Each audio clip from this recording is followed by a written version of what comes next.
Hello everyone and welcome to Suga's Kitchen.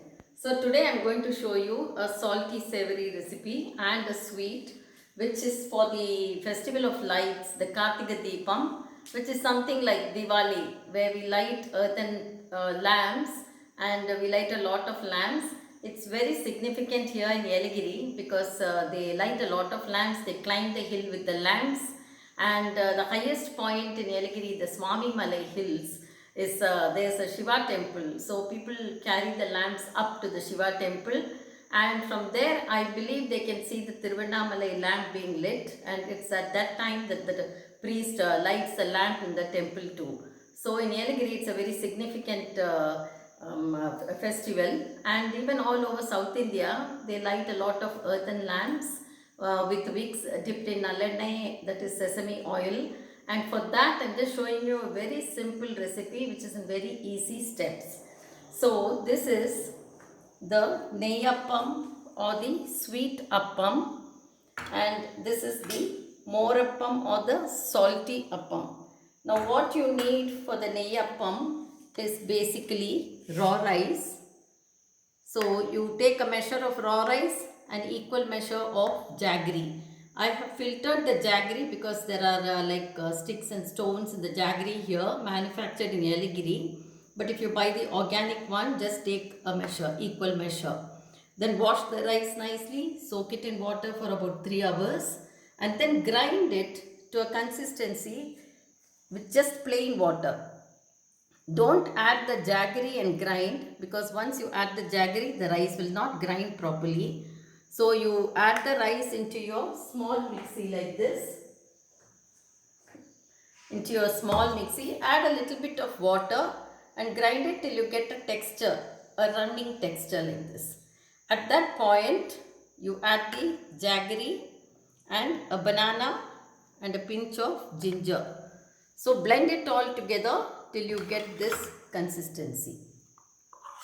So you will automatically get this consistency because you've added the banana, which will give it a thick substance.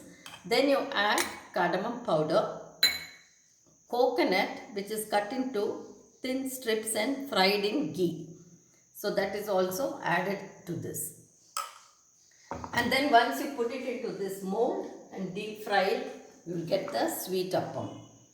Now for the salt or savory, we call it morappam.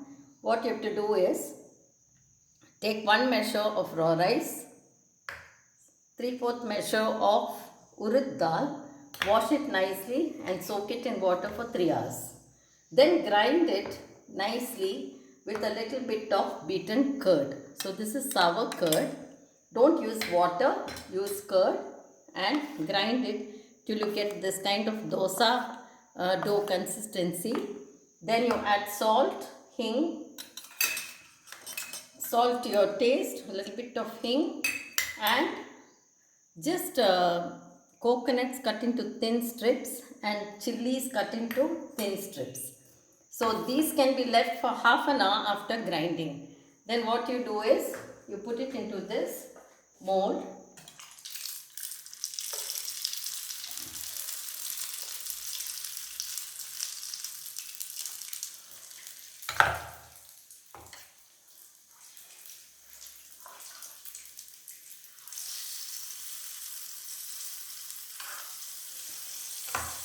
So turn it very slowly when it's done. This is a cast iron, we call it appakaral. This is specifically made to make appams like this.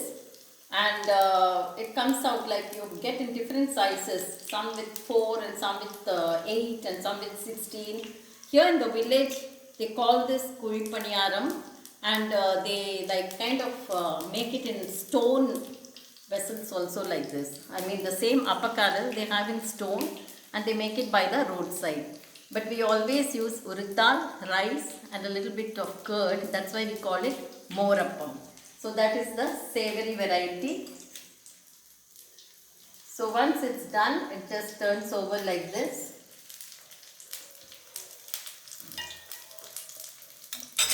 For the sweet one, you can also use ghee if you want.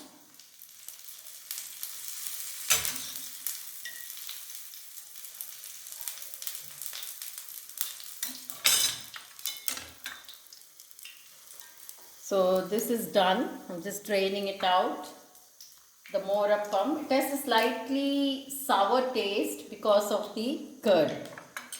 So all simple ingredients: raw rice, urad dal, 1:3/4, little bit of curd, coconuts, chili, salt and hing.